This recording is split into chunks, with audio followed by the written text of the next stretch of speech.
দৈনিক প্রথম আলো। জাতিসংঘ মানবাধিকার মিশন চালু হচ্ছে ঢাকায়, 13,000-এর বেশি মানুষ আহত।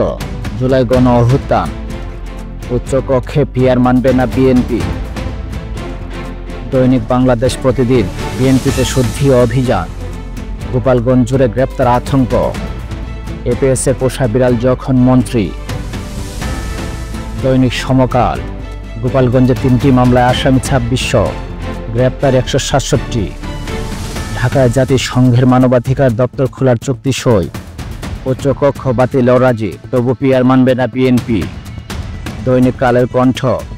হদিস নেই 700 বন্দির, জুলাই গণ অভ্যুত্থান, গোপালগঞ্জে আতঙ্ক, গ্রেপ্তার 164।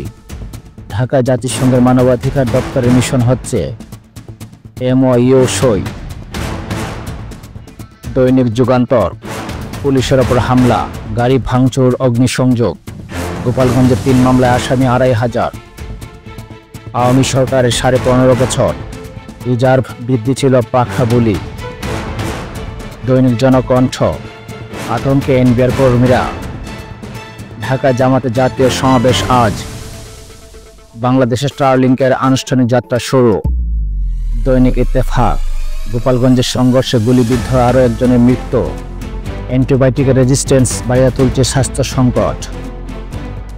দৈনিক ইনকিলাব। ট্রাম্পের পাল্টা শুল্ক আরোপের পর বাণিজ্য সংকট, বিকল্প বাজারের প্রস্তুতি। বিএনপি ও ইসলামী ধারার রাজনৈতিক দলগুলোর মধ্যে সমঝোতা জরুরি, মন্তব্য প্রতিবেদন। দৈনিক আমাদের সময়। হাসিনা পরিবারের দুর্নীতির 9 মামলা, অনুসন্ধানে 12। চূড়ান্ত অভিযানের প্রভাব মাঠে নেই। উচ্চ নিম্ন কক্ষের কোথাও পিআর চায় না বিএনপি। দৈনিক নয়া দিগন্ত।